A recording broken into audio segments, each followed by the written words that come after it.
Hello there, Seraphim17 once again. This is my Bayonetta 2 Infinite Climax difficulty video walkthrough. This is Chapter 10, and it's entitled The Depths.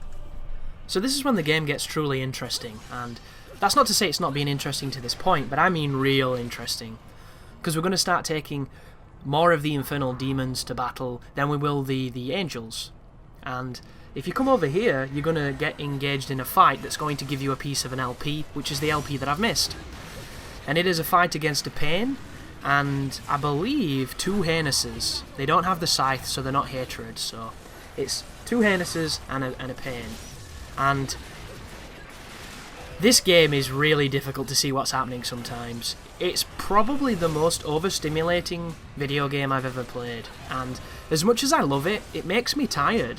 And I don't know if that's because I'm getting old, or I'm, suddenly becoming a narcoleptic, but I think it's just the strain on your eye of it being so fast, it being so frenetic and colourful and constantly being assailed by wonder that I'm just not really used to it. And I'm sure after a couple of weeks of playing I'll probably be just fine, but it's like Super Smash Bros. Melee all over again. When I put 1 or 2 hours into this game, my eyes physically feel exhausted, and I was thinking to myself, like, maybe I need glasses or something. Maybe it's my eyes telling me, yo dog, stop doing this or something.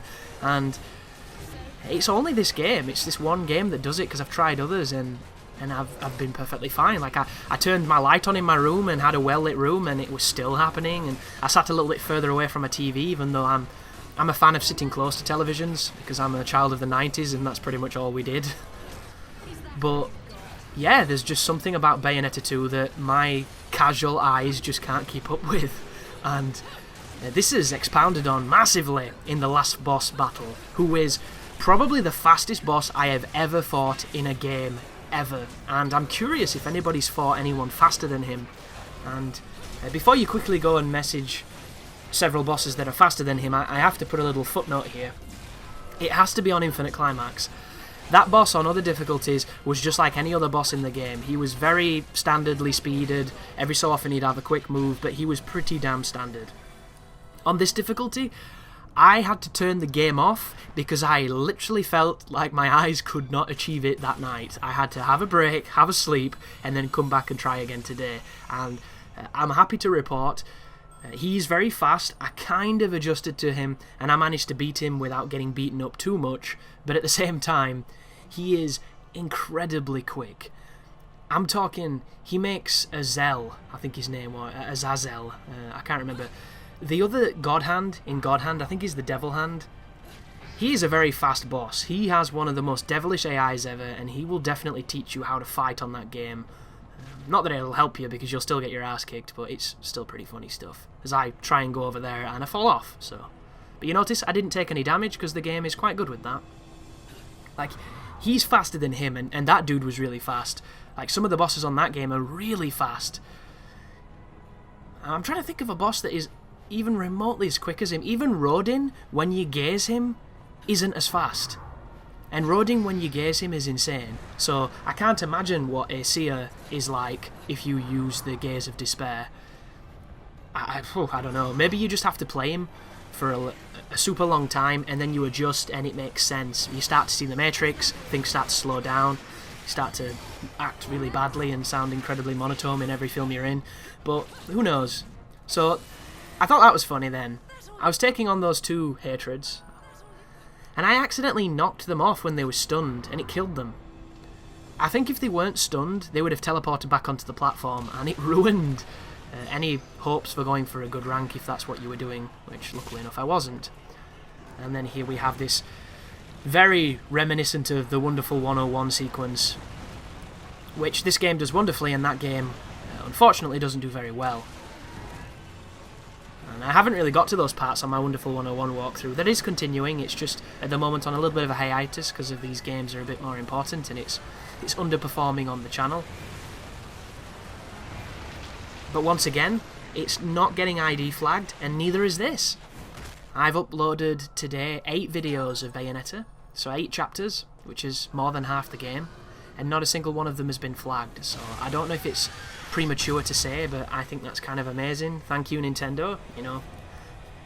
so awesome to see that you're supporting advertising for your games rather than just deluding yourself into thinking you somehow deserve money for other people's work, which is an interesting debate. But look at this. How cool is this? If anybody isn't immediately going, oh my god, I can't believe they've done this, then you probably don't have much of a history with the action genre, or the character-driven action genre. And funny thing here is, I'm going to not do very well against Phantom. Oh, sorry, Phantasm, or whatever he's called, Phantasmaray. Because this is the second time I've fought him, and both times I've been smiling far too much to pay attention to what he does. And he's got quite a lot of moves, so there were times when I just didn't know what the hell was happening, and I just kind of went with it, because I was just too busy nerding out that this guy's in the game.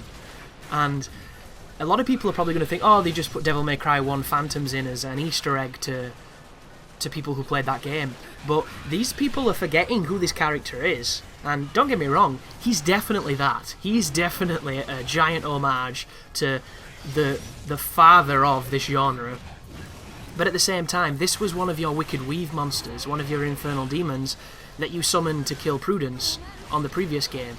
So he's always been in the Bayonetta legacy, it's just now we get to fight him, and when we look at him now, he literally looks like what Phantom would if he grew up a little bit and got a fashion for African tribal jewellery or something. Like Xerxes from, you know, the Persian army, if he was a giant spider with his really tacky Persian jewellery, is kind of what this guy looks like. And I have to admit, I've played this game twice now, and I still don't know why the infernal demons are betraying Bayonetta.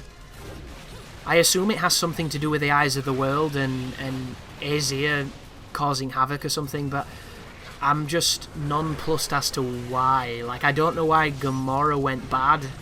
Did he just go bad so that Jean's soul could get lost and we could have a story to base the whole Azir story and God of Chaos thing? And I paid attention during the cutscenes and I read all the notes and journals, and I'm still none the wiser. But sometimes you miss really obvious things, and it's probably that, but I could not tell you for the life of me why your demons turn against you in this game. Aside from an excuse to have new demons, which are pretty damn awesome, it must be said. But my performance here is not too great as far as dodging Phantom's attacks, but I kept my combo for the full thing, which means not only is that boss fight going to be really fun to replay, but it's also going to be surprisingly more simple to rank on. You'll obviously have to do it quicker than I did then, because timing is a big factor because of Infinite Climax. But there are circumstances where it's oh, I love those jewels. I don't know what it is.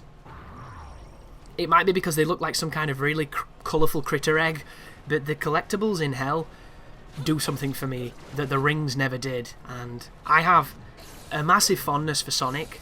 I understand now he's kind of like the bastard offspring that's been dragged up through the dirt to the point that he literally looks like a husk of his former self that may in fact be constructed from utter shit.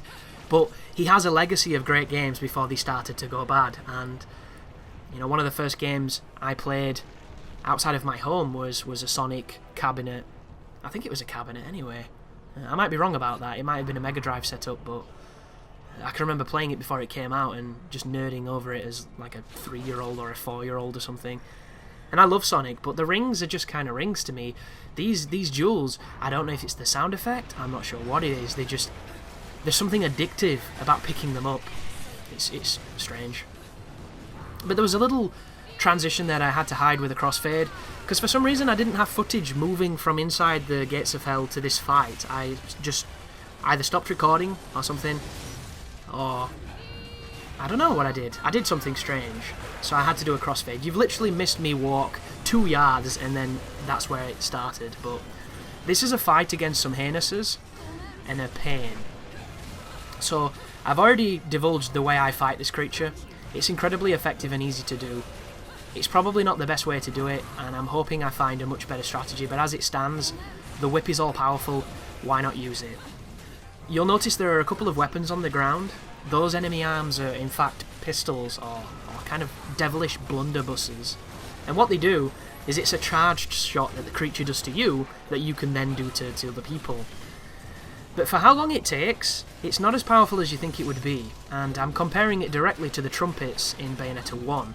The trumpets would do massive damage, but they were charged weapons.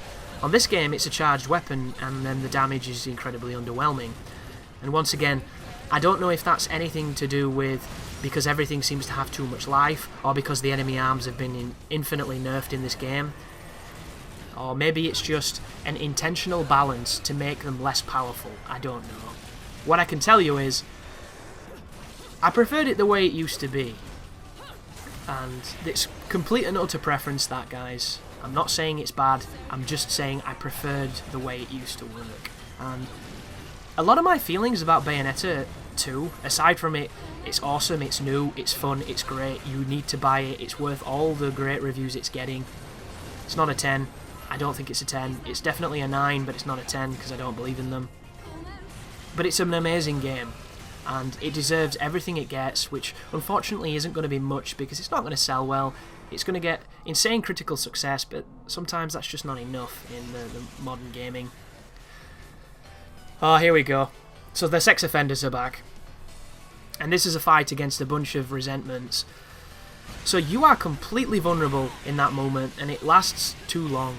It truly does. Right there, if I'd not used Infinite Climax, I was dead. And as much as I think it's hilarious, and it is fair because you can dodge the beam that turns you into a child, sometimes it just feels a bit annoying. And I do not mess around with this creature.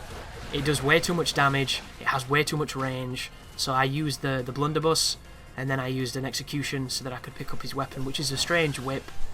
And I just... every time I use these weapons, I am confused. Because they're just... oh, there you go, he's got a grab as well. Look at the damage too. I'm of the mindset that grabs just shouldn't exist. I truly am. I don't like them. I've never liked them in games. I think a grab you should be able to get out of, and if you don't get out of it, you should take massive damage. I think that's the distinction, and I think God Hand does it best. If you've ever played God Hand, certain enemies can suplex you, because there's quite a lot of wrestling moves in that game, and you have a very brief window to, I think, bash the analog to reverse the suplex, and it is completely fair. However, if you don't reverse it, you will take like 90% damage on hard. It's insanely punishing. And I think that's how it should be. There should be a very brief window as it happens where you can get out of it somehow and you don't take damage. I think Bayonetta's defenses don't get grabbed, you know, like a lot of these games, and this game gives you a fantastic opportunity not to because the dodge is very powerful and it gives you witch time, which is very empowering, but sometimes the grabs are kind of ambiguous, and if you don't know the game so well, you don't really know the animations which are the grabs, so you don't know if it's an attack, if it's going to be slow or fast, and sometimes you panic evade, everybody does, and you get caught in them, and on this difficulty they're going to take more life than you would think they would, and put you in a situation that I'm in right now where I don't have a lot of life, and there are some very tough fights coming. And of course you can use the lollipops. When you die you can continue and it gives you full life again, which is a fantastic thing Bayonetta's always done. But because I've already mentioned, I don't want to get stones on all of these levels. Instead of dying and continuing, I've been, for the most, except for this encounter, you'll notice my life is back to top, I have been quitting to title and then continuing. And I've been doing this for a few reasons. To test the load times, and to see if I'm going to get frustrated if I go for rank. And 90% of the game is fine, 10% is horrendous. But this is a double sloth fight, and these guys are really tough, but they're incredibly fair. The best way I found to fight them is at range, because it provokes that slash attack, that one. It's quite easy to see coming, because he does a very specific stance, and then afterwards, it's quite easy to dodge, and then you can do whatever combo works best for you to build style or build damage. Once again, I'm going to be using the... I think I'm using the whips, aren't I? And then I keep swapping occasionally to this weapon, which I think is just Undine and whips. Yeah, it is.